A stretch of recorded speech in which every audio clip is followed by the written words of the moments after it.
The rain hammered against the concrete courtyard like bullets, each drop exploding into 1,000 smaller fragments. Through the downpour, a figure stood motionless in the open space, arms crossed, water streaming down her face. In rivulets. Her school uniform clung to her frame, but her posture remained defiant despite the humiliation intended to break her spirit. Before we jump back in, tell us where you're tuning in from.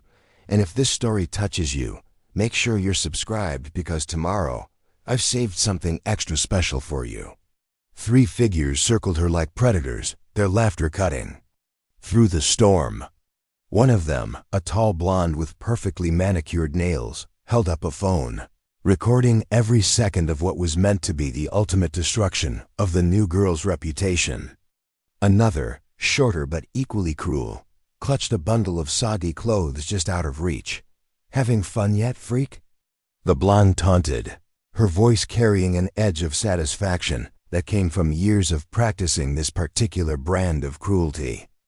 Girl in the center said nothing, but her hands slowly began to adjust their position.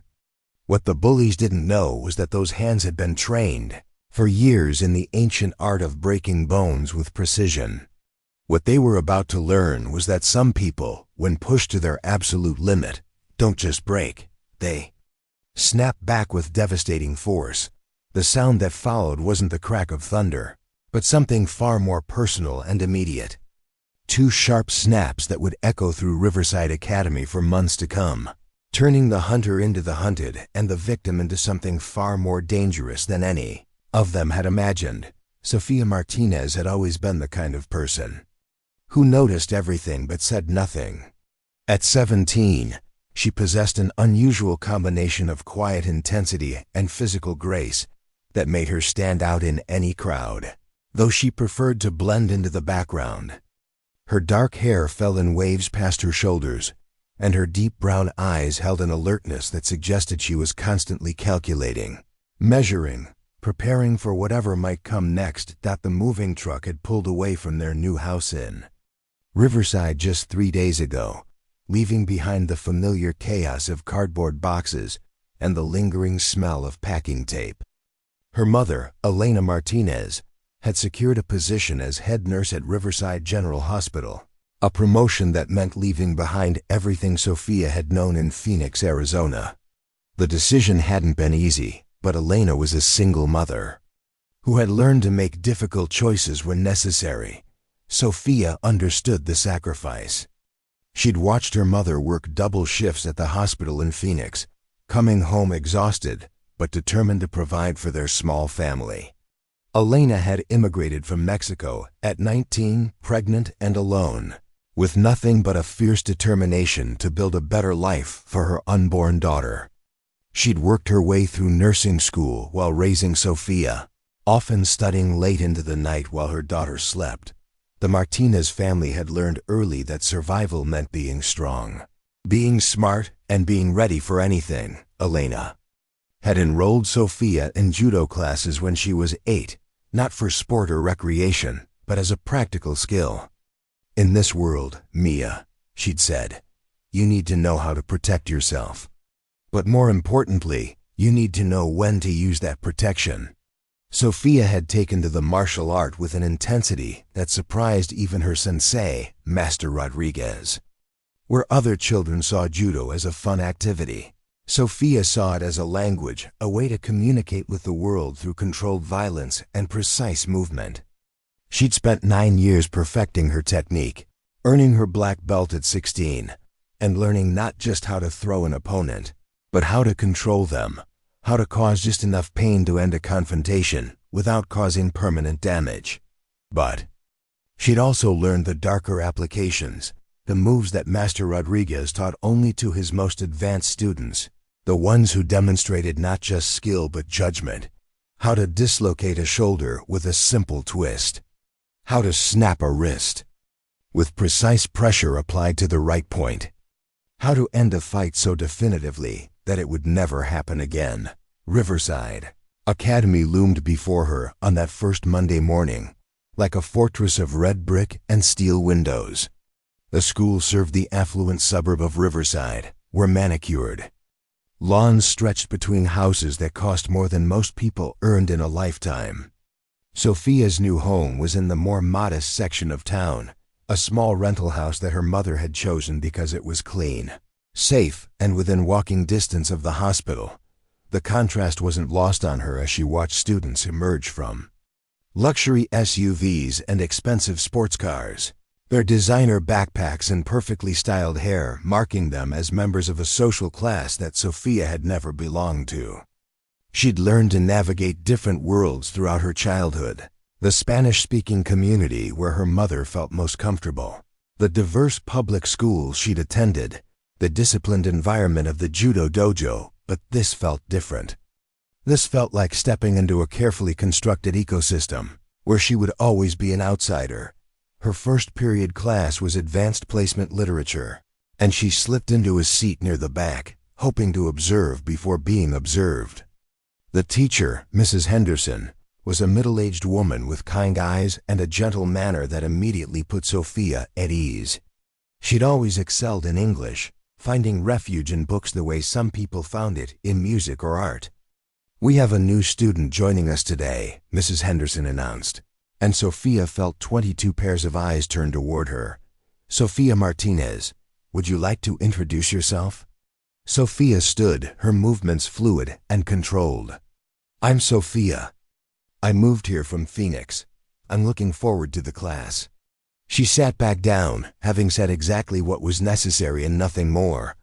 A few students nodded politely, but she noticed the way others exchanged glances, the subtle communication.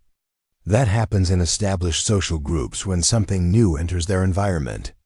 She'd seen it before, the way teenagers sized up potential threats or opportunities, the way they decided within seconds whether someone was worth their attention. The morning proceeded smoothly enough.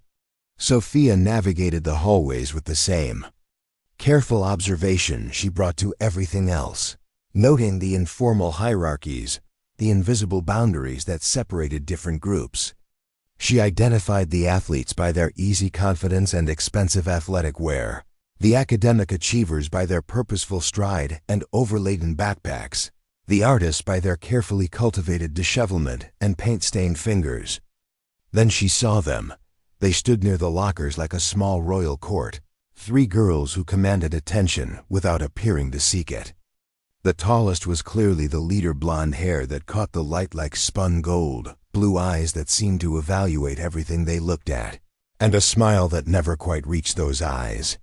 She wore the standard school uniform, but somehow made it look like haute couture. The second girl was shorter, with auburn hair and freckles that might have made her look innocent if not for the calculating expression she wore.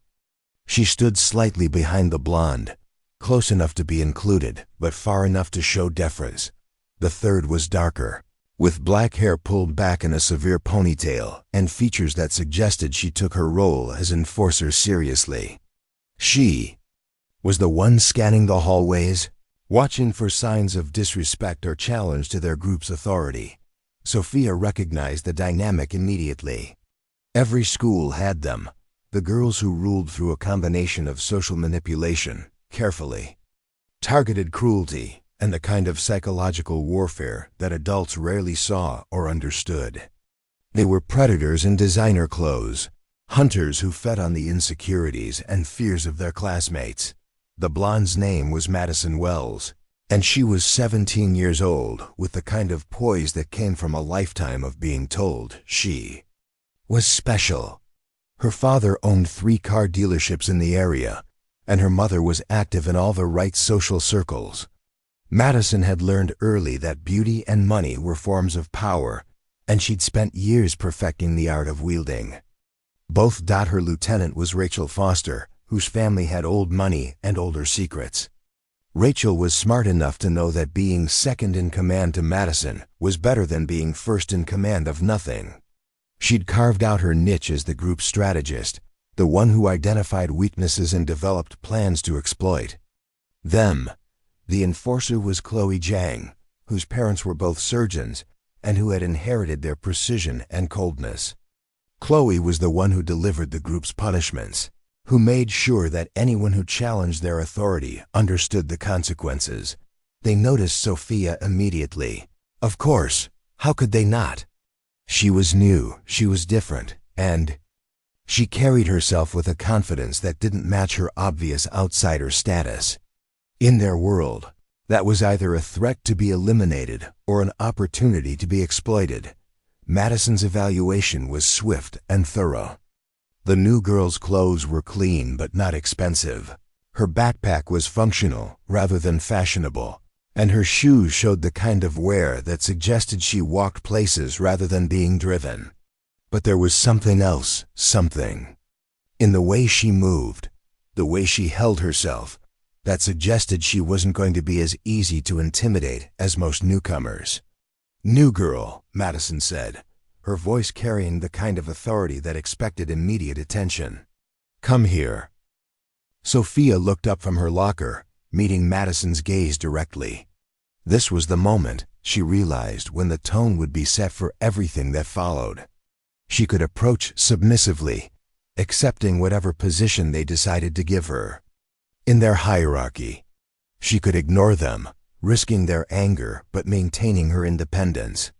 Or she could challenge them directly, which would inevitably lead to conflict. She chose a fourth option. She smiled politely, closed her locker, and walked over to where they stood.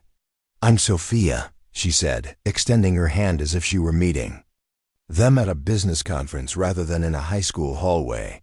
Madison looked at the extended hand for a long moment, clearly trying to decide whether this was naivety or subtle defiance. She decided to treat it as the former, shaking Sophia's hand with the kind of brief contact that suggested she was being generous with her attention. "Madison Wells," she said. "This is Rachel and Chloe. We run things around here." "Nice to meet you all," Sophia replied, her tone neutral and pleasant. "Where are you from?" Rachel asked, her voice carrying the kind of casual interest that felt like an interrogation. "Phoenix. Public school?" Chloe's question was loaded with implications. "Yes." The three girls exchanged glances, and Sophia could see them filing away.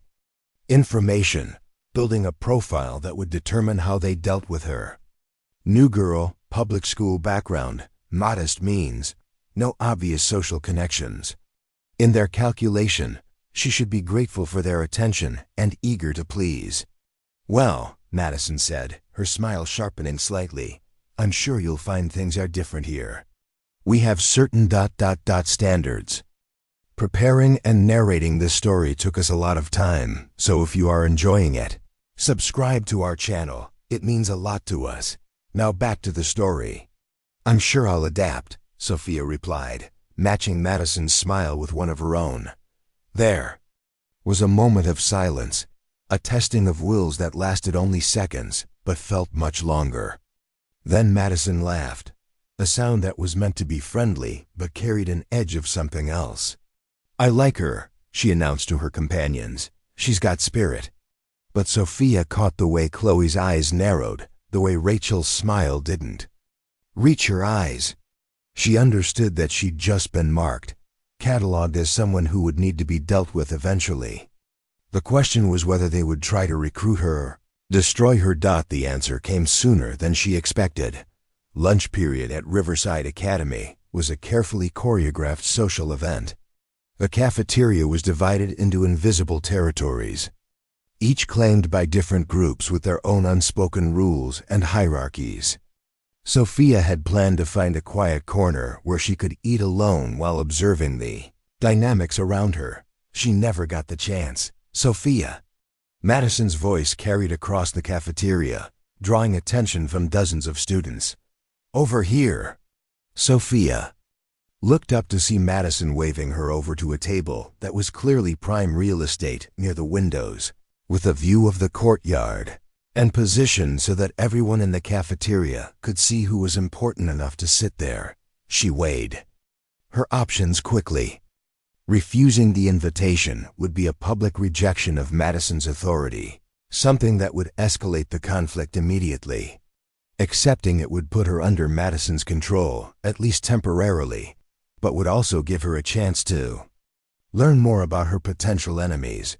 She chose acceptance, walking over to the table with the same controlled grace she brought to everything else. "Sit," Madison commanded, gesturing to a chair that positioned Sophia with her back to most of the cafeteria. It was a subtle power play, ensuring that Sophia couldn't see who might be watching or approaching. The conversation that followed was a masterclass in psychological manipulation. Madison asked questions that seemed friendly but were designed to reveal weaknesses. Where did Sophia live? What did her mother do for work? Did she have any siblings? What were hobbies? Sophia answered carefully, revealing just enough to seem cooperative while keeping her most important information private. She mentioned her mother's job at the hospital, but not their modest living situation. She talked about her interest in literature, but not her black belt in judo. She described their move as an adventure rather than a necessity. Rachel and Chloe contributed to the interrogation with their own questions, and Sophia began to see how they worked together. Madison was the charming leader who made people want to please her. Rachel was the analyst who identified psychological vulnerabilities. Chloe was the enforcer who made sure everyone understood the consequences of resistance. It was a sophisticated operation, refined through years of practice on dozens of victims. But Sophia had advantages they didn't know about. She'd learned to read people in the dojo, where misreading an opponent's intentions could result in serious injury. She'd learned to control her reactions under pressure, to think strategically, even when emotions were running high. Most importantly, she'd learned that showing fear or weakness to a predator was the quickest way to become prey. The lunch period ended with Madison's final test. "We're having a party this weekend," she announced. "At my house, you should come." It wasn't really an invitation. It was a command disguised as a social gesture. The subtext was clear: prove your loyalty by attending, or prove your defiance by staying away. "That sounds fun," Sophia replied. "I'll have to check with my mother about my schedule." Madison's smile faltered slightly. In her world, parents were obstacles to be navigated, not authorities to be consulted. The fact that Sophia would even consider checking with her mother suggested either unusual family dynamics or deliberate evasion. "Of course," Madison said. But her tone had cooled noticeably. "Let me know." As Sophia walked away from the table, she could feel their eyes on her back. She'd successfully navigated the initial encounter, but she knew it was only the beginning. Madison Wells and her companions had marked her as someone who required further attention, and that attention would not be pleasant.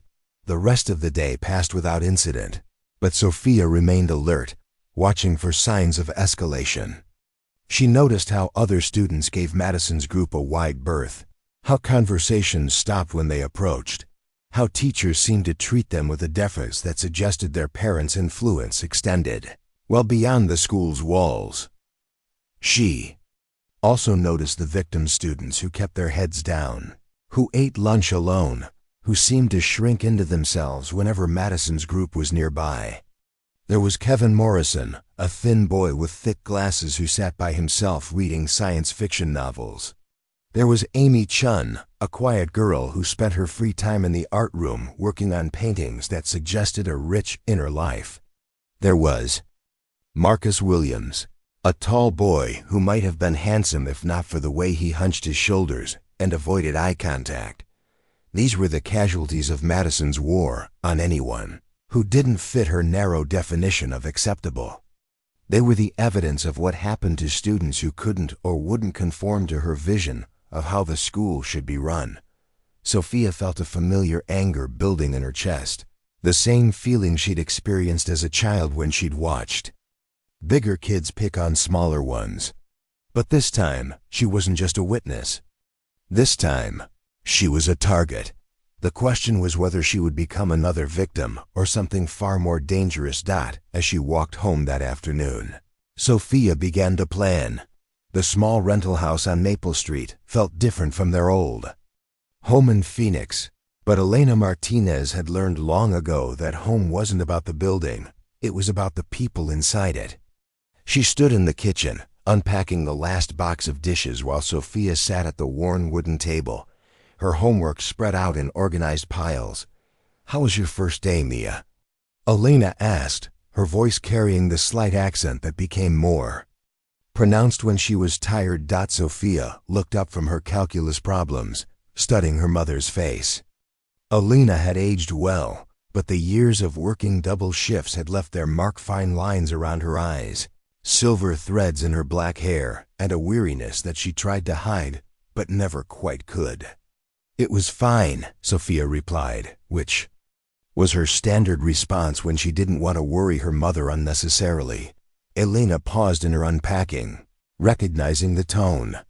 She'd heard it many times before, usually when Sophia was processing something difficult. "Fine like actually. Fine, or fine like you're protecting me from something." The question made Sophia smile despite herself. Her mother had an uncanny ability to see through her diplomatic answers, a skill developed through 17 years of single parenthood and countless conversations where Sophia had tried to shield her from additional stress. "There are some girls who seem to think they run the school," Sophia said carefully. "They're testing to see where I fit in their hierarchy." Elena dried her hands on a dish towel and sat down across from her daughter. This was their ritual, the end-of-day conversation, where they shared the important parts of their separate worlds. It had started when Sophia was small and Elena was working her way through nursing school, both of them carrying burdens that seemed too heavy for their ages. "Tell me about these girls," Elena said. Sophia described her encounter with Madison, Rachel, and Chloe, leaving out the subtle threats and focusing on the facts. She'd learned to edit her stories not out of dishonesty, but out of love. Her mother had sacrificed too much for her to burden her with every teenage drama, but Elena heard what wasn't being said. She'd grown up in a small town in Sonora, Mexico, where social hierarchies were enforced through gossip, exclusion, and sometimes violence. She recognized the dynamics her daughter was describing, the careful positioning and subtle intimidation tactics that preceded more serious confrontations. "You know," Elena said, "when I first came to this country, I worked as a cleaning lady in an office building. There was a woman there, Sandra, who made it her mission to remind me every day that I didn't belong. She would speak to me only in very slow, very loud English, as if I were stupid instead of simply learning. She would complain to the supervisor about my work, even when it was perfect. She would schedule meetings in the break room when I was trying to eat, forcing me to move." Sophia had heard pieces of this story before, but never in this context. Her mother rarely talked about the early years in Phoenix, the time before she'd established herself at the hospital and built their small but stable life. "What did you do?" Sophia asked. "At first, I tried to make her like me," Elena continued. "I brought her coffee, I complimented her clothes. I worked twice as hard to prove I deserved to be there. But bullies don't bully because they dislike you personally. They bully because it gives them power, and making you submissive only feeds that need." Elena reached across the table and took her daughter's hand. "So I changed my strategy.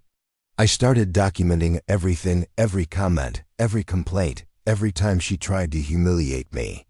I learned the employee handbook better than the supervisor did. And when she finally crossed a line that the company couldn't ignore, I was ready." "What happened to her?" "She was transferred to a different building. But more importantly, she learned that I wasn't the easy target she thought I was." Elena squeezed Sophia's hand. "Some people only understand strength, Mia. The question is what kind of strength you choose to show them." That night, Sophia lay in her new bedroom, staring at the ceiling and thinking about her mother's words. The room still smelled like fresh paint, and she could hear the unfamiliar sounds of their new neighborhood, different birds, different traffic patterns, different rhythms of life. She thought about the years that had led them to this moment, the sacrifices and struggles that had shaped both her and her mother into the people they were today. Elena had been 19 when she'd crossed the border, pregnant and alone, carrying nothing but a high school education and an unshakable belief that she could build something better for her unborn child. The early years had been brutal. Elena had worked multiple jobs while attending community college, studying for her nursing prerequisites while Sophia slept.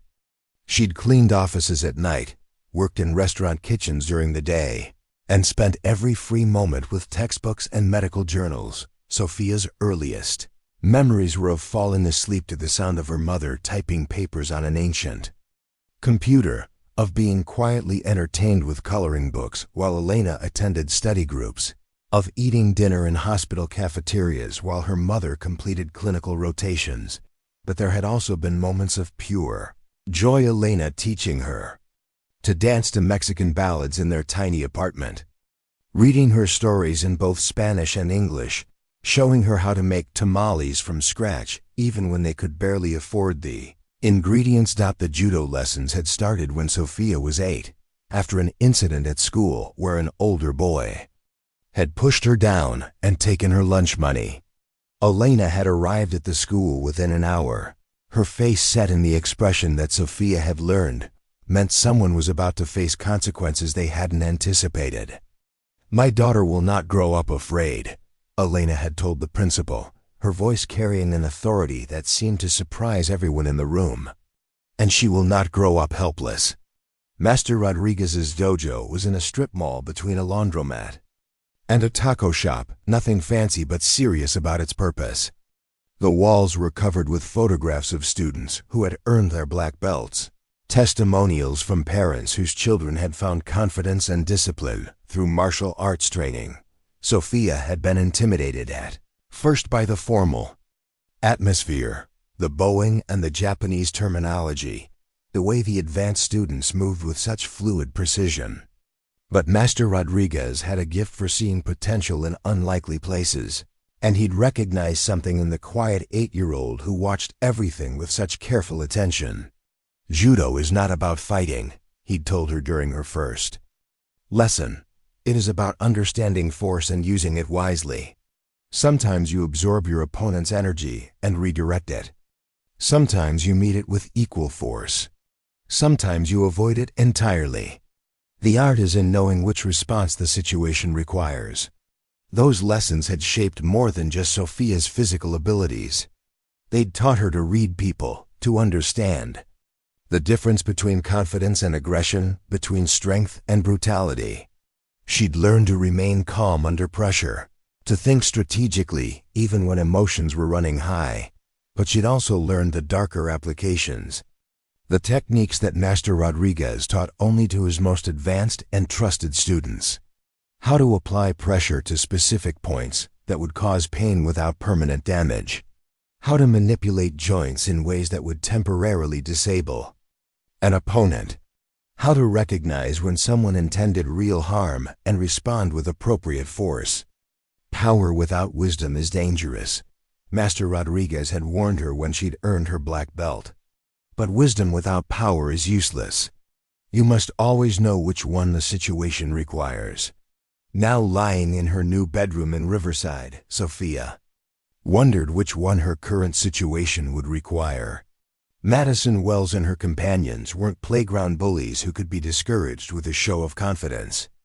They were sophisticated predators who understood social dynamics and psychological manipulation in ways that made them far more dangerous than simple physical threats. The next morning brought new challenges. Sophia arrived at school to find a small crowd gathered around her locker, their voices carrying the excited buzz that usually accompanied drama. As she approached, she could see what had captured their attention. Someone had taped a piece of paper to her locker door. The paper contained a detailed analysis of Sophia's first day, written in the style of a scientific report. It cataloged her clothing choices, her social interactions, her lunch selection, even the way she walked through the hallways. But the real cruelty was in the conclusions, a series of observations about her obvious poverty, her social awkwardness, and her desperate attempts to fit in where she clearly didn't belong. The report was signed with 3 initials, WRF. And CZ Sophia read the entire document with the same careful attention she brought to her homework, aware that dozens of students were watching for her reaction. She understood that this was another test, another attempt to provoke a response that would give Madison's group ammunition for future attacks. She folded the paper carefully and placed it in her backpack, her expression revealing nothing. Then she opened her locker and began gathering her books for the first period, acting as if nothing unusual had happened. The crowd dispersed slowly, disappointed by the lack of drama. But Sophia noticed that several students lingered, their expressions suggesting sympathy rather than amusement. She filed away their faces, understanding that in any conflict, all eyes were as important as intelligence about enemies. The first period was Advanced Placement History with Mr. Thompson, a middle-aged man who had the rare gift of making the past feel immediate and relevant. Sophia had always loved history, the way it revealed patterns of human behavior that repeated across cultures and centuries. Today's lesson was about the Roman Empire's strategies for controlling conquered territories. Mr. Thompson explained how Rome would identify local leaders and either co-opt them into the imperial system or eliminate them as threats, how they used a combination of benefits and punishments to maintain order, how they understood that fear alone was never enough to ensure long-term stability.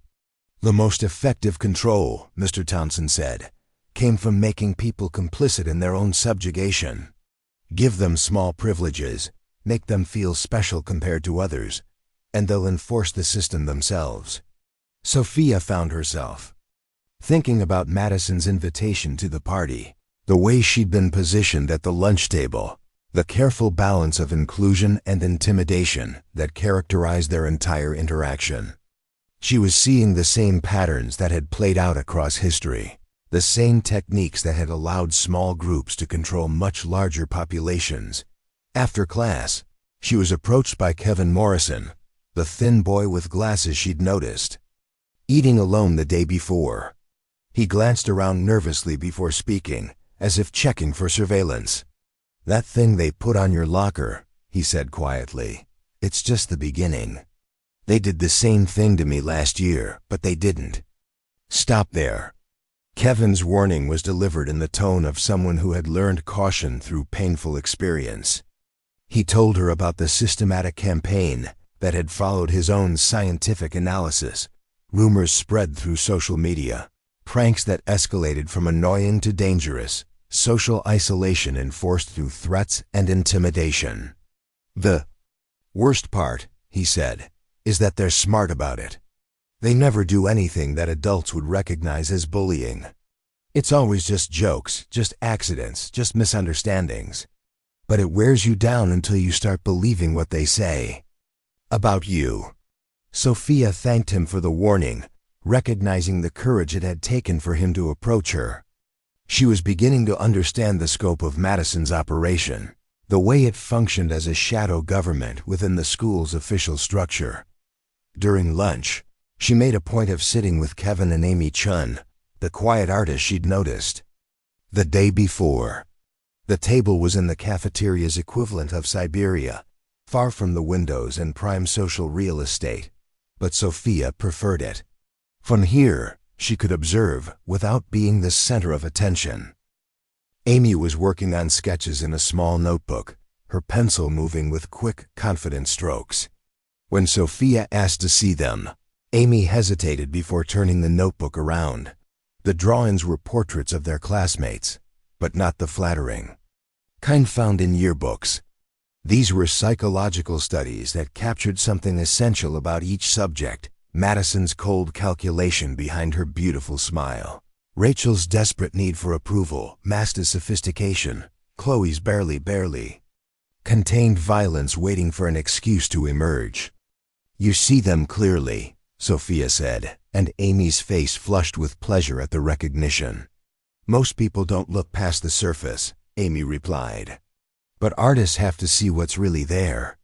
The conversation that followed revealed that both Kevin and Amy had been targets of Madison's group, but in different ways. Kevin had been subjected to intellectual humiliation, his love of science fiction mocked, his academic achievements dismissed as showing off. Amy had faced artistic destruction, her paintings accidentally damaged, her sculptures mysteriously broken, her confidence in her own creativity systematically undermined. They choose different weapons for different people, Kevin observed. They find what you care about most and attack that. Sophia nodded, filing away this crucial intelligence. Madison's group wasn't just cruel. They were strategic. They studied their targets, identified vulnerabilities, and crafted campaigns designed to maximize psychological damage, while minimizing the risk of adult intervention. The afternoon brought a new development. During the chemistry lab, Sophia found herself partnered with Marcus Williams, the tall boy who seemed to shrink into himself whenever Madison's group was nearby. As they worked together on their experiment, she began to understand why he might be a target. Marcus was brilliant, not just smart, but genuinely gifted in ways that made complex concepts seem simple. He solved problems intuitively, grasped connections that others missed, and displayed the kind of intellectual confidence that could be threatening to people who were used to being the smartest ones in the room. But he was also clearly afraid. Jumping at unexpected sounds, avoiding eye contact, speaking only when directly addressed. When Sophia complimented his understanding of molecular structures, he looked around nervously as if expecting punishment for accepting praise. They don't like it when people are good at things they can't control, he said quietly, measuring chemicals with hands that trembled slightly. The picture was becoming clearer. Madison's group targeted anyone who threatened their dominance in any sphere. Kevin for his academic achievements, Amy for her artistic talent, Marcus for his intellectual gifts. They weren't just mean girls. They were a systematic suppression force designed to ensure that no one else could claim excellence or recognition. As Sophia walked home that afternoon, she thought about the stakes involved in her developing conflict with Madison's group. This wasn't just about her own comfort or social status. She was watching talented, gifted students being systematically broken down, their potential crushed before they could fully realize it. She thought about her mother's stories of Sandra, the office bully who had tried to diminish her through constant small cruelties. She thought about Master Rodriguez's teachings about the proper use of force. She thought about the Roman Empire's strategies for control and the ways that systems of oppression maintained themselves through fear and complicity. Most importantly, she thought about the choice she was facing. She could try to fly under the radar, avoid attracting attention, and hope that Madison's group would find other targets. She could submit to their authority, accept whatever position they assigned her in their hierarchy, and focus on her academic goals, or she could fight back. Not just for herself, but for Kevin and Amy and Marcus and all the other students who had been taught to accept their diminished circumstances as natural and inevitable. The decision, when it came, felt less like a choice than a recognition of something that had always been true about who she was. Elena Martinez hadn't raised her daughter to accept bullying, whether it came from playground thugs or sophisticated social predators. Master Rodriguez hadn't taught her martial arts so she could use them only in self-defense. Some battles, Sophia realized, were worth fighting not because you were sure you could win, but because losing them meant losing something essential about yourself. The war with Madison Wells had been declared the moment that report appeared on her locker. Now it was time to decide what kind of war it would be. Madison Wells stood in front of her bedroom mirror, applying lip gloss with the precision of a surgeon. Her room was a monument to teenage privilege, a king-sized bed with a canopy, a walk-in closet larger than most people's bedrooms, and a vanity table that belonged in a Hollywood dressing room. Every surface gleamed with the kind of cleanliness that money could buy, maintained by a housekeeper who came 3 times a week. But Madison's reflection showed something that expensive skincare and designer clothes couldn't fix, a restlessness that had been growing stronger with each passing day. At 17, she had everything a teenager was supposed to want: Yet she felt constantly hungry for something she couldn't name. Her phone buzzed with a text from Rachel. The new girl didn't react to the report. She just put it in her backpack. Like it was homework, Madison frowned. In her experience, new students fell into predictable categories. The grateful ones who would do anything to be accepted. The defiant ones who made dramatic scenes and gave her ammunition for further attacks. The broken ones who simply withdrew and became invisible. Sophia Martinez didn't fit any of these patterns, and that made her dangerous. Madison's rise to power at Riverside Academy hadn't been accidental. It had been carefully orchestrated over years of studying social dynamics, identifying pressure points, and learning to weaponize teenage insecurities with surgical precision. She understood that high school was a microcosm of the adult world, where the same rules applied. Those who controlled the narrative controlled everything else. Her father, Robert Wells, had taught her that lesson without meaning to. He owned Wells Automotive Group, 3 dealerships that dominated the luxury car market in their region. Madison had spent countless hours in his offices, watching him negotiate deals, manipulate competitors, and build a business empire through a combination of charm and calculated ruthlessness. "People want to be led," he'd told her once, after successfully pressuring a rival dealer into bankruptcy. "They're looking for someone to tell them what to think, what to want, what to believe about themselves. Give them that structure, and they'll follow you anywhere." Madison had applied those principles to her teenage kingdom with remarkable success. She'd identified the key demographics within the school and developed strategies for controlling each one. The athletes respected strength and success, so she dated the captain of the football team and made sure everyone knew she could influence his playing time through her father's connections to the school board. The academic achievers craved recognition, so she'd positioned herself as the unofficial arbiter of intellectual worth, determining whose achievements deserved celebration and whose deserved mockery.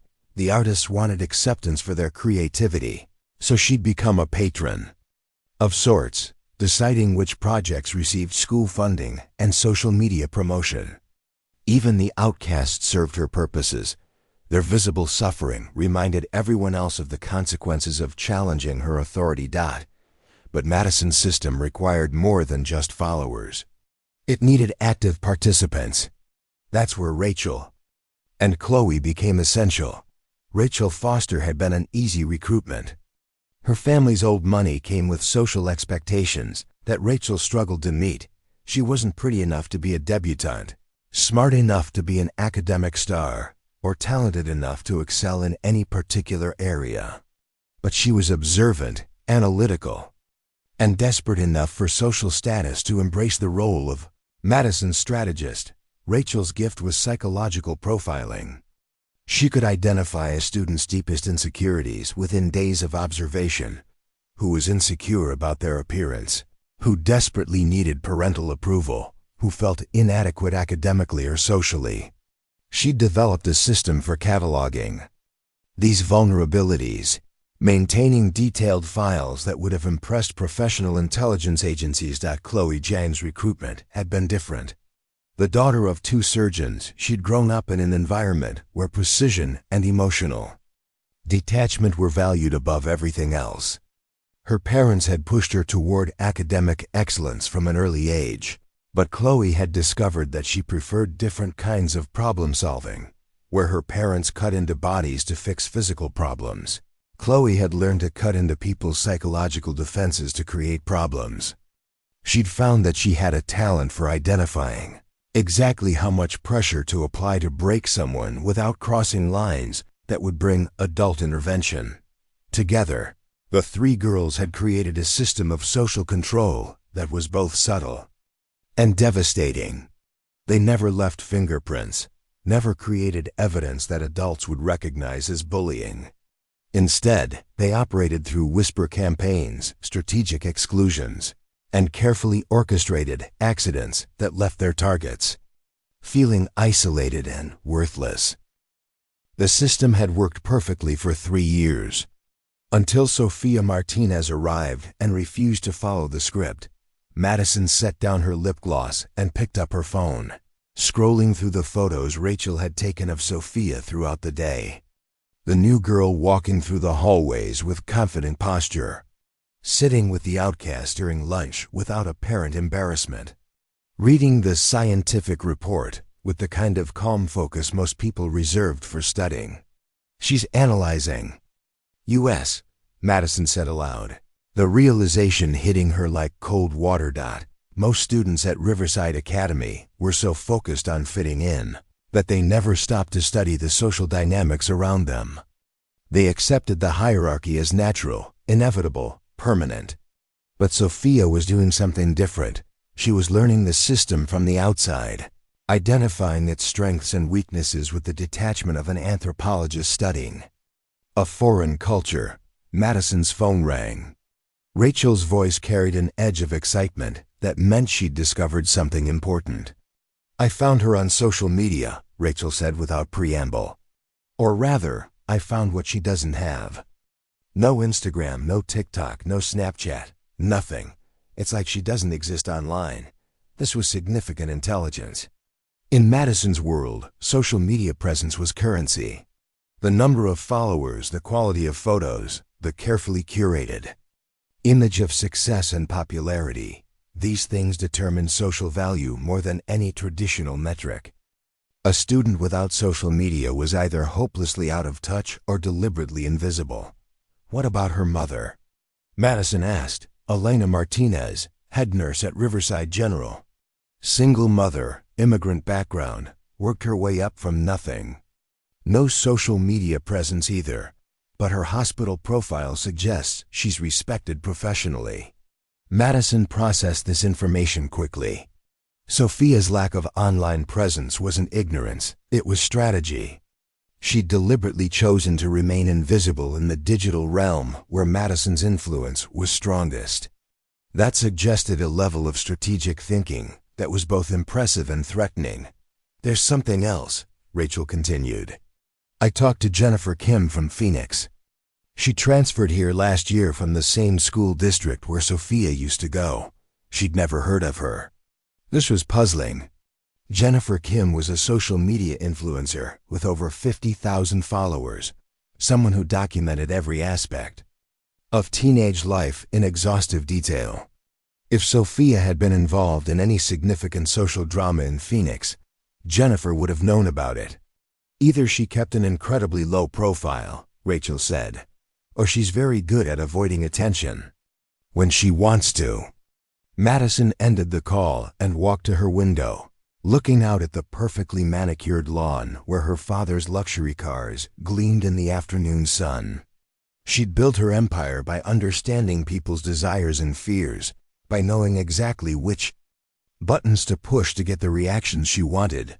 But Sophia Martinez seemed to have no visible buttons. No obvious insecurities, no desperate need for social acceptance, no areas of vulnerability that could be easily exploited. She was like a locked safe. You knew there had to be valuable contents inside, but you couldn't access them without the right combination. Madison smiled. She'd always enjoyed puzzles. The next morning brought the first direct confrontation. Madison arrived at school to find Sophia at her locker, organizing her books with the same methodical precision she brought to everything else. The hallway was crowded with students rushing to the first period, providing the perfect audience for what Madison had planned. Sophia! Madison called out, her voice carrying the false warmth that had become her trademark. I'm so glad I found you. We need to talk about the party. Sophia looked up, her expression politely attentive. What about it? Well, I realized I forgot to mention the dress code, Madison said, her smile sharpening slightly. It's formal wear. Only, I know that might be challenging for you, given your circumstances. The insult was delivered with surgical precision, wrapped in enough plausible concern that any adult observer would see only a helpful classmate offering guidance. But every student within earshot understood the real message: Sophia didn't belong in their world, and everyone should be aware of her inferior status. Madison waited for the reaction she'd learned to expect: embarrassment, anger, or desperate attempts to prove worthiness. Instead, Sophia simply nodded. "That's thoughtful of you to let me know," she said. "I'll make sure to dress appropriately if I decide to attend." The conditional nature of that response was like a slap. In Madison's world, her invitations were commands disguised as privileges. No one decided whether to attend her parties. They were grateful to be included and terrified of being excluded. But before Madison could respond, Chloe appeared beside them, her timing perfect as always.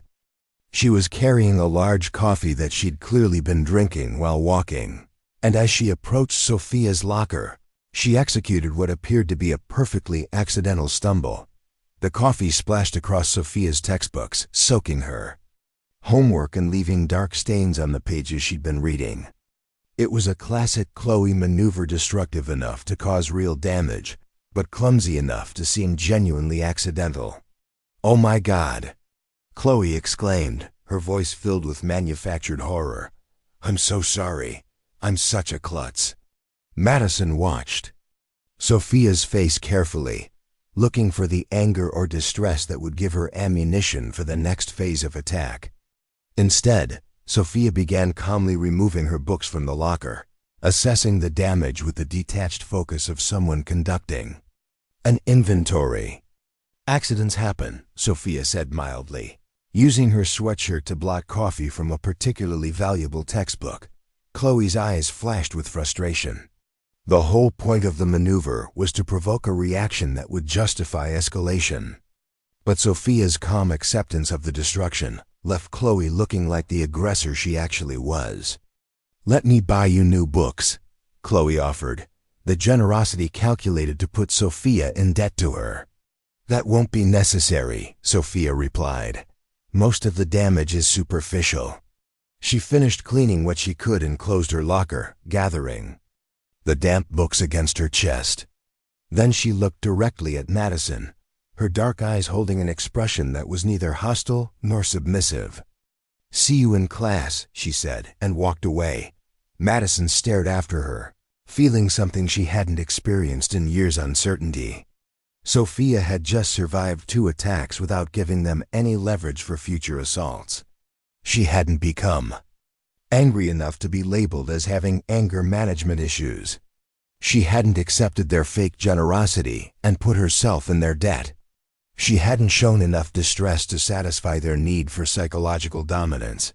Instead, she'd treated them like forces of nature, unpleasant but manageable, requiring adaptation rather than emotional investment. "She's not reacting right," Chloe muttered, echoing Madison's thoughts. "No," Madison agreed. "She's not." During lunch, Madison convened an emergency strategy session with Rachel and Chloe at their usual table. The conversation was conducted in the coded language they'd developed over years of collaboration, discussing Sophia as if she were an academic project rather than a human being. "Traditional approaches aren't working," Rachel reported. "She's not responding to social pressure, economic shaming, or property destruction. Her psychological profile suggests someone who's experienced real adversity, not just teenage drama." Madison nodded. She'd been thinking the same thing. Most of their previous targets had lived sheltered lives, where the worst trauma was a bad grade or social rejection. Sophia carried herself like someone who'd faced genuine hardship and developed real resilience as a result. "We need to escalate," Chloe said. "Find out what she actually cares about and attack that." "Carefully," Madison warned. "She's studying US as much as we're studying her. Any obvious escalation will confirm that we see her as a threat." Rachel pulled out her phone, scrolling through notes she'd taken during her reconnaissance. Her mother works at the hospital, single-parent household. They're probably living paycheck to paycheck despite her mother's professional status. "Financial pressure," Chloe suggested. "Make it expensive to resist us." Madison considered this. Money was always a useful weapon, but it had to be applied subtly. Too obvious, and it became extortion. Too subtle, and the target might not make the connection between their compliance and their financial relief. "What about the other outcasts?" Madison asked. "She's been sitting with Kevin and Amy. If we increase pressure on them, she might intervene." This was a more sophisticated strategy. Instead of attacking Sophia directly, they would create situations where her moral code would force her to act. If she defended Kevin and Amy, she'd be openly challenging Madison's authority. If she didn't, she'd be abandoning people who trusted her. Rachel smiled. "She seems to have a rescue complex. Use it against her." The plan they developed over the next 20 minutes was elegant in its cruelty. They would systematically increase the pressure on every outcast who'd shown Sophia any kindness, forcing her to choose between her own safety and her principles. Kevin would find his science fair project mysteriously sabotaged the night before competition. Amy would discover her art supplies missing before a major assignment deadline. Marcus would face a carefully orchestrated academic humiliation that would destroy his confidence in his intellectual abilities. Each attack would be designed to look like random misfortune or natural consequences of their target's own inadequacies. But Sophia would recognize the pattern, understand that her friendship was causing suffering for people who were already vulnerable. "And if she still doesn't break?" Chloe asked. Madison's smile was sharp enough to cut glass. "Then we moved to the nuclear option." She didn't elaborate, but Rachel and Chloe understood. The nuclear option was something they'd never used before, a level of escalation that would either completely destroy their target or risk exposing their own methods to adult scrutiny. Madison was willing to take that risk because she'd finally recognized what Sophia Martinez represented, not just another student to be controlled, but a genuine challenge to the system she'd spent years building. For the first time since middle school, Madison felt the cold touch of real fear. Not fear of physical harm or social embarrassment, but something deeper, the fear that someone might be strong enough to bring down everything she'd worked to create. As the final bell rang and students began filing out of the cafeteria, Madison watched Sophia gather her still damp textbooks and join Kevin and Amy at their table. The three of them were engaged in animated conversation, their body language suggesting mutual respect and genuine friendship. It was exactly the kind of authentic relationship that Madison had never experienced and could never create. Her connections were based on fear, manipulation, and calculated self-interest. She commanded loyalty through threats and bought affection through favors. But Sophia seemed to inspire something different, the kind of voluntary alliance that came from shared values and mutual support. It was a power Madison didn't understand and couldn't replicate, that made it dangerous beyond measure. As Madison left the cafeteria, her mind was already racing ahead to the next phase of her campaign. She would show Sophia Martinez exactly how much damage someone with money, connections, and 3 years of experience could inflict on anyone foolish enough to challenge her authority. The war was about to begin in earnest, and Madison intended to win it by any means necessary. The next 2 weeks at Riverside Academy felt like a chess match played in slow motion, each move calculated and deliberate. Madison's campaign against Sophia's allies began with surgical precision, designed to appear random while delivering maximum psychological impact. Kevin Morrison arrived at school Monday morning to find his science fair project, months of work on sustainable energy solutions, completely destroyed. Someone had broken into the lab over the weekend and systematically dismantled his solar panel array, scattered his research notes, and poured salt water over his electronic components. The damage was so thorough it looked almost professional. Principal Harper reviewed the security footage but found nothing conclusive. The cameras had been mysteriously redirected during the critical hours, showing only empty hallways where they should have captured the break-in. Kevin filed a report, but without evidence. There was little the school could do beyond expressing sympathy and offering a deadline extension he couldn't possibly meet. Sophia found him in the library during lunch, staring at the remnants of his project with the hollow expression of someone whose dreams had been methodically crushed.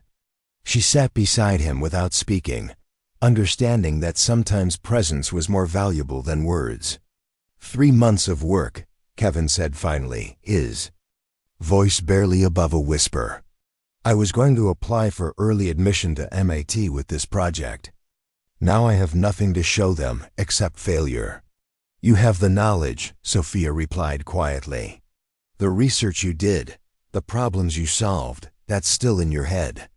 This, she gestured at the destroyed components, is just materials. Materials can be replaced, but Kevin shook his head. You don't understand.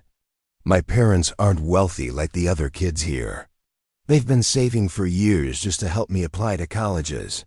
I can't ask them to buy new equipment when I should have been able to protect what I had.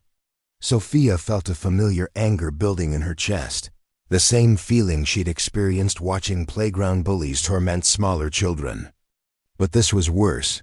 This was systematic destruction of someone's future, carefully calculated to inflict maximum damage while maintaining plausible deniability. Amy Chun's ordeal began the following day.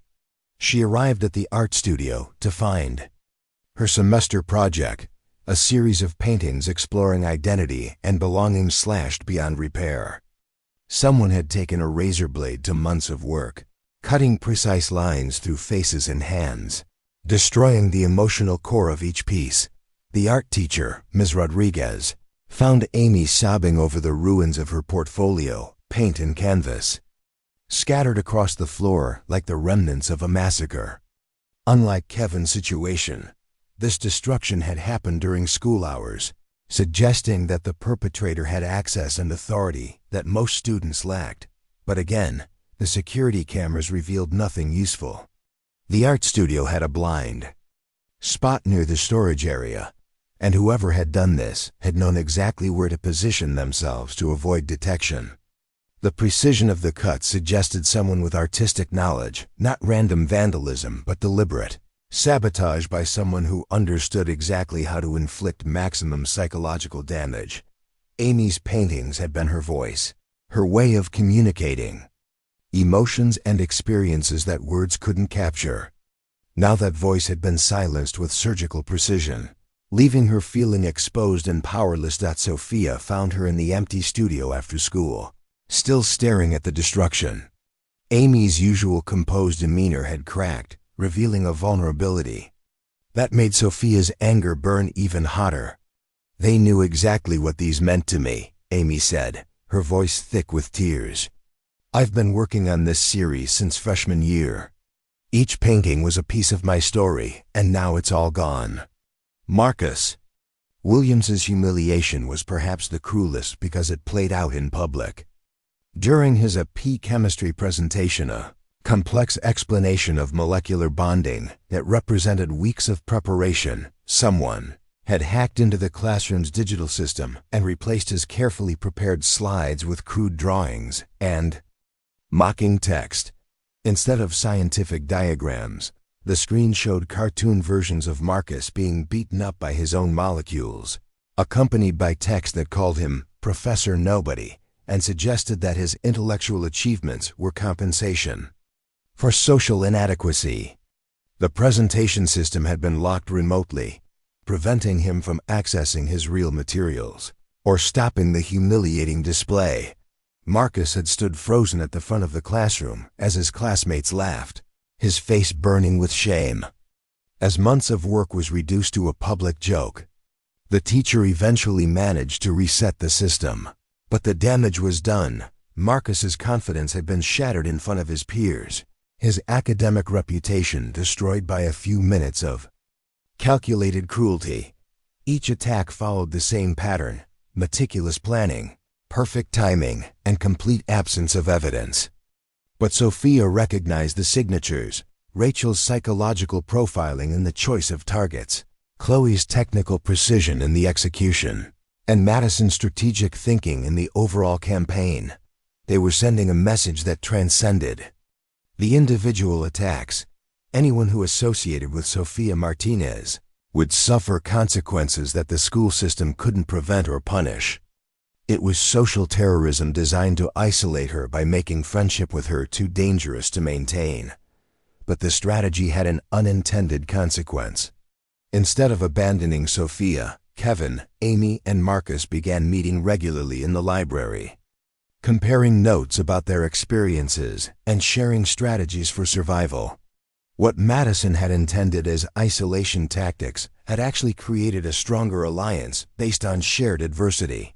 Sophia watched her friends struggle with the aftermath of their attacks and felt something shifting inside her.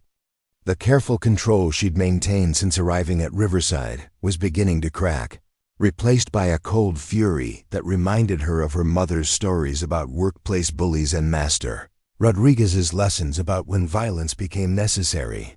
During one of their library meetings, Marcus made an observation that crystallized Sophia's thinking. They're not just attacking us personally. They're attacking the idea that people like us deserve to exist in this space. They want us to believe that our achievements don't matter, that our dreams are unrealistic, that we should accept whatever scraps they're willing to give us. Kevin nodded grimly. It's psychological warfare. They're trying to convince us that we're naturally inferior, that their dominance is inevitable. Amy looked up from her sketchbook, where she'd been drawing portraits of their tormentors with frightening accuracy. The worst part is that it works on some level. Even when you know it's manipulation, the constant pressure makes you start doubting yourself. Sophia listened to their analysis and realized that her friends had developed a sophisticated understanding of the forces arrayed against them. They weren't victims. They were resistance fighters who'd been studying their oppressors with the same intensity that their oppressors had studied them. What if we stopped playing defense? Sophia asked quietly. The question hung in the air like a challenge. For weeks, they'd been absorbing attacks and trying to minimize damage, accepting the premise that Madison's group held all the power and initiative. But Sophia was suggesting something different, a fundamental shift from reactive survival to proactive resistance. What are you thinking? Kevin asked, his scientific mind already analyzing possibilities. Sophia looked around the library, noting the security cameras, the study carrels, the way sound carried in the open space. Not here, she said. Meet me tomorrow after school. I'll text you the location. The abandoned playground behind the elementary school sat empty at 4 o'clock on a Friday afternoon, its swings moving gently in the autumn breeze. Sophia had chosen the location carefully, far enough from Riverside Academy to avoid surveillance, public enough to be safe, isolated enough for private conversation. Kevin, Amy, and Marcus arrived within minutes of each other, their faces showing a mixture of curiosity and apprehension. They'd spent weeks being reactive, letting Madison's group dictate the terms of engagement. Now Sophia was suggesting something that felt like crossing a line they couldn't cross. I've been thinking about what Marcus said, Sophia began, sitting on one of the swings. About this being psychological warfare designed to make us accept our inferior status. The thing about warfare is that it only works if one side refuses to fight back. Amy frowned. What are you suggesting? We can't exactly launch a counter-campaign against them. They have resources we don't have: money, social connections, administrative protection. They have those things, Sophia agreed. But they also have vulnerabilities. Rachel's desperate need for Madison's approval. Chloe barely contained violence. That could easily cross legal lines. Madison's pathological need to control everyone around her. Kevin's analytical mind was already working. You're talking about psychological profiling in reverse. Instead of defending against their attacks, identify their weaknesses and exploit them. Exactly. But more than that, we need to force them into a situation where they can't maintain their careful balance between cruelty and deniability. Make them choose between backing down or revealing their true nature to people who matter. Marcus looked uncomfortable. That sounds dangerous. These aren't ordinary bullies. They're sophisticated, connected, and they've been doing this longer. Then we've been fighting back, Sophia nodded. Which is why we need to be smarter, not just braver. We need to create a situation where their strengths become weaknesses, where their usual tactics work against them.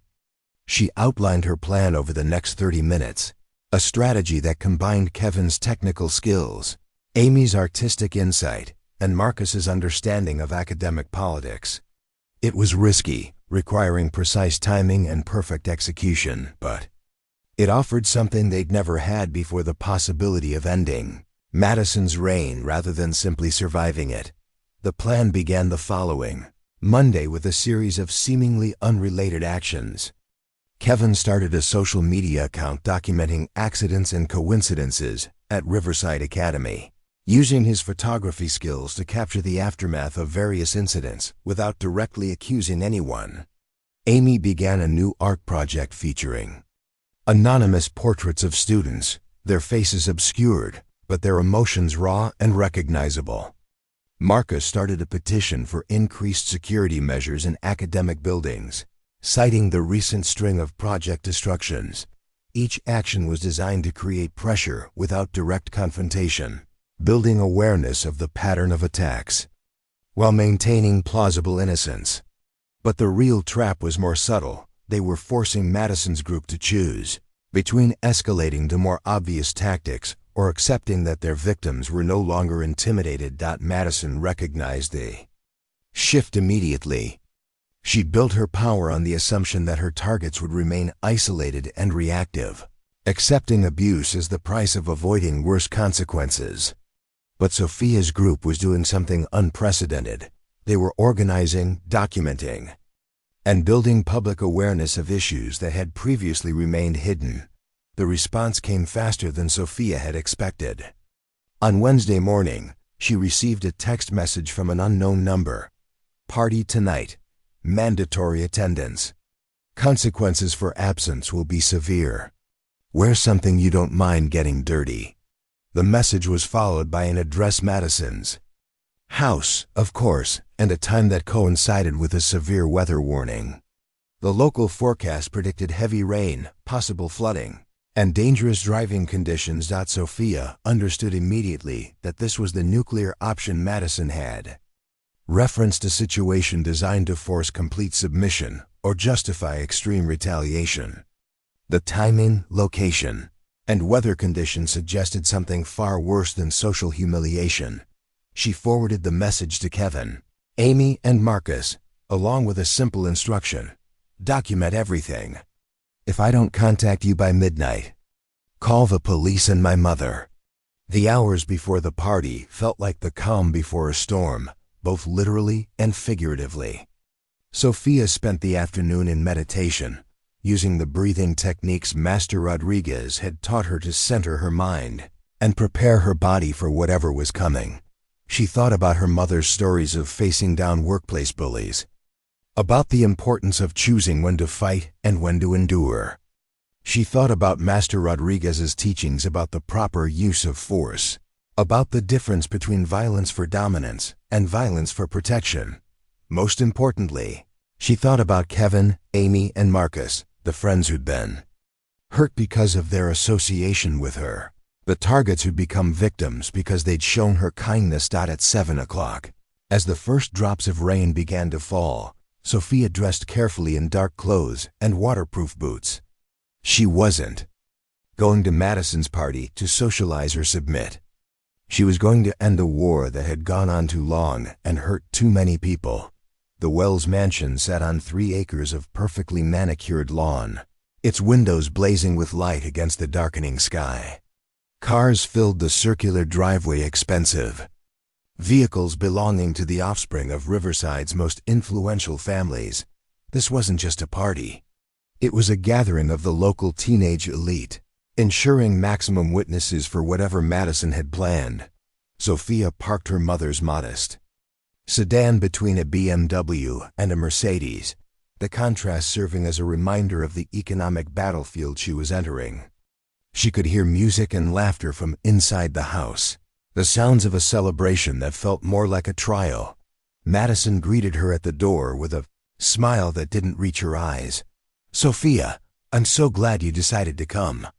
We have something very special planned for tonight.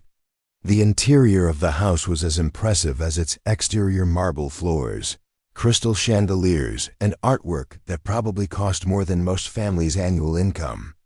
Students clustered in small groups throughout the main floor, their conversations stopping as Sophia entered. She recognized most of them. From school, the social elite who formed Madison's inner circle, the athletes who provided muscle when needed, the academic achievers who'd learned to trade their integrity for social acceptance. They all watched her with the anticipation of spectators at a gladiatorial contest. Rachel appeared at Madison's shoulder, her smile sharp with anticipation. "We've planned some outdoor activities. I hope you're dressed appropriately for the weather."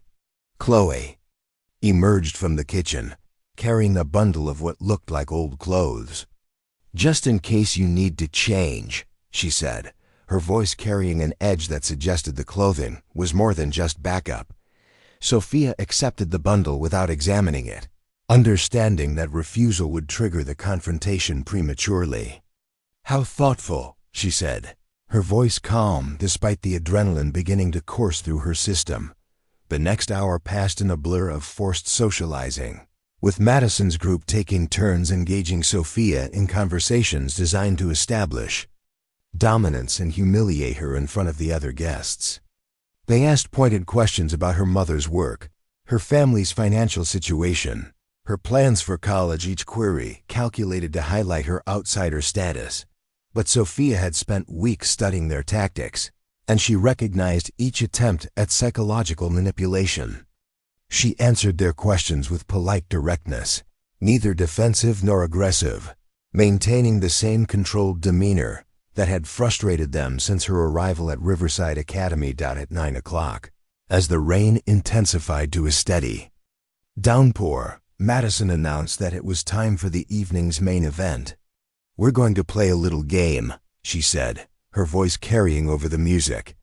"It's called Truth or Dare, but with a special twist." The guests gathered in the main living room, forming a loose circle with Sophia positioned directly across from Madison. The setup was theatrical, designed to emphasize the power dynamic and ensure that everyone present would witness whatever was about to unfold. "The rules are simple," Madison continued. "Each person gets to ask one question or issue one dare. Refusal to participate results in ... consequences." She gestured toward the large windows that showed the stormy night outside. "And since it's such a lovely evening, I thought we might take our game outside. Fresh air is so important for teenagers, don't you think?" The threat was clear, but delivered with the same plausible innocence that characterized all of Madison's attacks. To any adult observer, it would sound like harmless teenage fun. But everyone in the room understood that they were about to witness either Sophia's complete humiliation or her destruction. The game began innocuously enough, with softball, questions and harmless dares designed to build momentum. But Sophia could see Madison's strategy. Each round would escalate slightly, pushing boundaries until the final dare crossed lines that couldn't be uncrossed. When Madison's turn came, her smile was predatory. "Sophia, I dare you to go outside. Strip down to your underwear and stand in the rain for 10 minutes while explaining to everyone why you think you belong at our school." The room fell silent except for the sound of rain against the windows. Every person present understood that they were witnessing something that would define relationships and reputations for years to come. Sophia looked around the circle, noting the mixture of anticipation, fear, and disgust on different faces. Some of Madison's followers seemed excited by the prospect of witnessing her humiliation. Others looked uncomfortable, perhaps recognizing that they were about to become accomplices to something that crossed the line from teenage cruelty to actual abuse. But what struck Sophia most was the absolute certainty in Madison's eyes, the confidence that came from 3 years of never being challenged, never facing real consequences, never meeting someone who was willing to call her bluff. That certainty was about to be shattered. Sophia stood slowly, her movements controlled and deliberate. "That's an interesting dare," she said, her voice carrying clearly through the silent room. "But I have a counter-proposal." Madison frowned. Counter-proposals weren't part of her game, weren't within the rules she'd established to maintain control.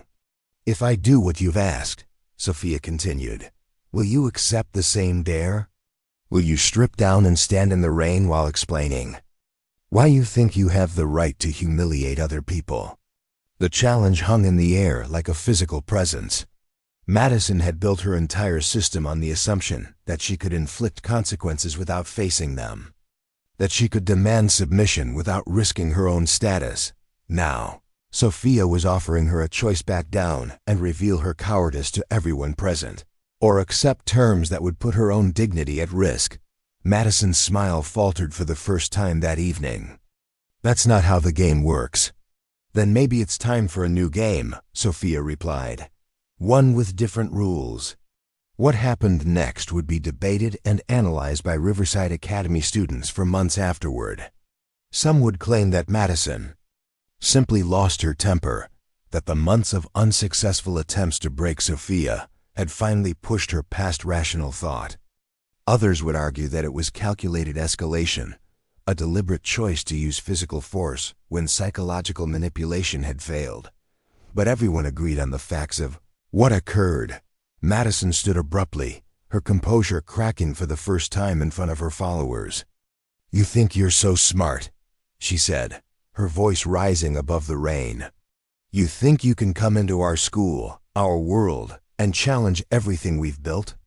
She gestured to Rachel and Chloe, who flanked Sophia like practiced enforcers. "You want to play games? Fine, let's play a real game." Before anyone could react, Madison grabbed Sophia's arm and began pulling her toward the sliding glass doors that led to the backyard. The other guests followed, some reluctantly, others with the eager anticipation of spectators at a blood sport. The backyard was even more impressive than the house. A perfectly landscaped space with a swimming pool, tennis court, and extensive gardens. But in the storm, it had become something hostile and dangerous. With rain falling so hard, it was difficult to see more than a few feet in any direction. Madison positioned herself in the center of the courtyard, rain immediately soaking through her expensive party dress. "Strip," she commanded, her voice barely audible over the storm. "Now, show everyone what you really are underneath all that fake confidence." Sophia looked around the circle of faces watching from the covered patio. She could see phones being raised to record whatever happened next, ensuring that this moment would be preserved and shared regardless of the outcome. This was the moment she'd been preparing for without knowing it all the years of judo training. All her mother's lessons about standing up to bullies, all Master Rodriguez's teachings about the proper use of force.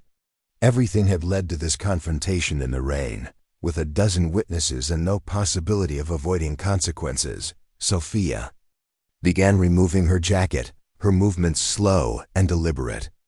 Madison smiled with satisfaction, believing she'd finally broken her most persistent challenger.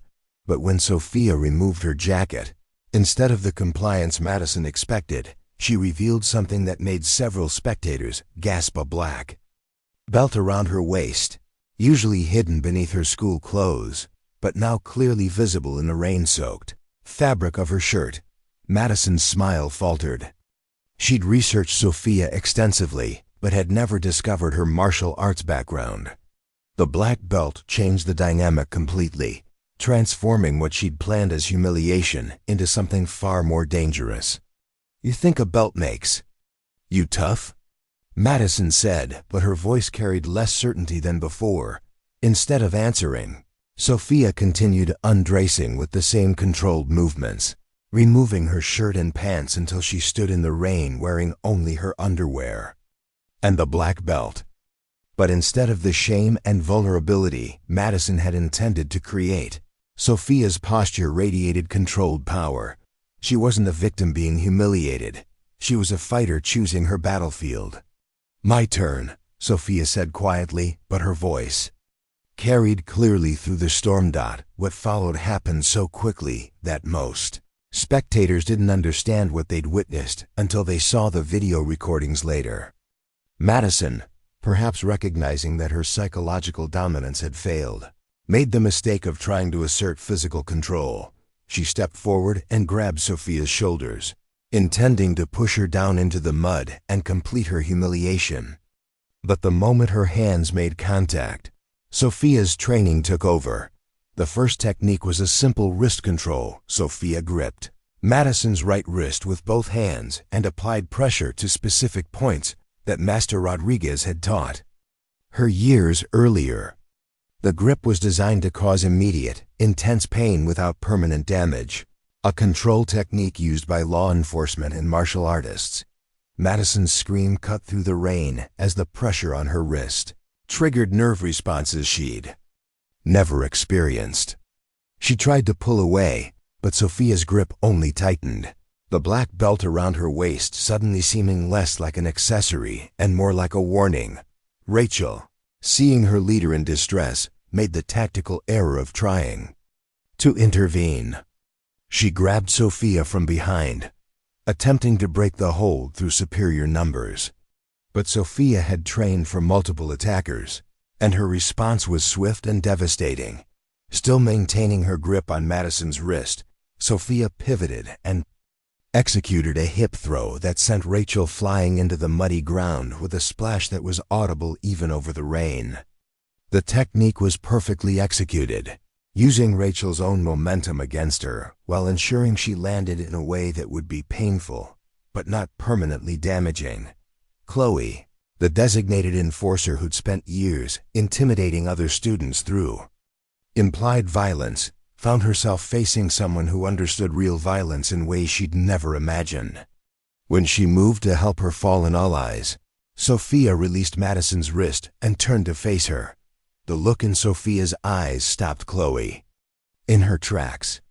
This wasn't the uncontrolled rage of a teenager having a breakdown. It was the focused intensity of someone who'd been trained to hurt people efficiently and was deciding whether the situation warranted that level of response. Chloe made the wise decision to stay where she was. Madison, clutching her injured wrist, stared at Sophia with a mixture of pain, shock, and something she'd never experienced before: genuine fear. For 3 years, she'd wielded power through manipulation and intimidation, secure in the knowledge that her targets couldn't or wouldn't fight back effectively. But Sophia wasn't just fighting back. She was demonstrating a level of skill and control that made Madison's social manipulations seem childish by comparison. The black belt wasn't just a symbol, it represented years of training and techniques that could cause serious harm if applied without restraint. "You broke my wrist," Madison gasped, rain streaming down her face as she cradled her injured arm. "I controlled your wrist," Sophia corrected, her voice calm despite the adrenaline coursing through her system. "If I'd wanted to break it, you'd know the difference." The statement hung in the air like a threat and a promise. Everyone present understood that they'd just witnessed a complete reversal of power dynamics, a moment when the predator had become prey and the victim had revealed herself to be something far more dangerous. The ambulance arrived 20 minutes later, its flashing lights cutting through the rain as paramedics treated Madison's injured wrist and Rachel's various bruises from her encounter with the muddy ground. Both girls were transported to Riverside General Hospital for evaluation, creating an irony that wasn't lost on Sophia. Her mother would likely be one of the medical professionals treating her daughter's opponents. The police arrived shortly after, responding to reports of a fight at the Wells residence. Officer Martinez, no relation to Sophia, despite the shared surname, conducted interviews with the dozen witnesses who'd observed the confrontation, trying to piece together what had actually occurred. The witness accounts were remarkably consistent, perhaps because several students had recorded the entire incident on their phones. The videos showed Madison initiating physical contact, Sophia responding with what appeared to be defensive techniques, and Rachel escalating the situation by attacking from behind. What the videos also showed, to the surprise of many observers, was Sophia's remarkable restraint. Despite her obvious skill and training, she'd used only the minimum force necessary to control the situation, applying techniques designed to subdue rather than injure. Principal Harper arrived at the hospital at midnight, his expression grim, as he prepared to deal with the administrative nightmare that this incident would inevitably create. The Wells family had significant influence with the school board, but the evidence was overwhelming. Madison had initiated the confrontation, and Sophia had responded within the bounds of legal self-defense. Elena Martinez completed her shift at the hospital and drove directly to the police station, where she found her daughter sitting calmly in an interview room, still wearing the clothes she'd put on after the paramedics had checked her for injuries. "Are you hurt?" Elena asked, her mother's instincts overriding her professional composure. "I'm fine," Sophia replied, and for once, the standard response was completely accurate. The legal resolution was surprisingly swift. Madison's parents, despite their initial threats of lawsuits and criminal charges, quickly realized that pursuing the matter would only draw more attention to their daughter's systematic bullying campaign. The social media videos had already begun circulating, and public opinion was largely sympathetic to the new student, who'd finally stood up to her tormentors. More damaging to the Wells family's reputation were Kevin's documented accidents, Amy's destroyed artwork, and Marcus's humiliation, evidence of a pattern of behavior that could no longer be dismissed as teenage drama. The school board, faced with potential liability issues and negative publicity, chose to focus on implementing new anti-bullying policies rather than punishing the victim of the bullying. Madison returned to school 3 weeks later with her wrist in a cast and her social standing permanently altered. The aura of invincibility that had been her greatest weapon was gone, replaced by the knowledge that she'd been defeated by someone she'd tried to destroy. But the most significant changes weren't in Madison's circumstances, they were in the school's social ecosystem. Kevin, emboldened by Sophia's example, started a robotics club that quickly attracted other academically minded students. Amy began teaching art classes to younger students, sharing her passion while rebuilding her confidence. Marcus started a tutoring program that paired advanced students with those who needed academic support. Most importantly, other students who'd been targets of Madison's regime began speaking up about their experiences. The culture of silence that had enabled years of psychological warfare was replaced by something unprecedented. Accountability. Sophia herself became something of a legend, though she tried to avoid the attention that came with her newfound reputation. Students who'd never spoken to her before sought her out for advice, protection, or simply the confidence that came from association with someone who'd proven that bullies could be defeated. Sophia was careful not to let her victory become a source of arrogance or cruelty. She remembered Master Rodriguez's warnings about the corrupting nature of power, and she worked to use her influence responsibly. When Madison approached her 3 months later, her cast finally removed and her entourage long since disbanded, Sophia was in the library helping Kevin with a new science project. "I wanted to apologize," Madison said quietly, her voice lacking the commanding presence it had once carried. Sophia looked up from the solar panel array they'd been assembling, studying Madison's face for signs of manipulation or hidden agenda. What she saw instead was something she'd never expected: genuine remorse. "I spent so much time trying to control everyone that I forgot how to connect with anyone," Madison continued. "I hurt people because it made me feel powerful, but really, it just made me isolated."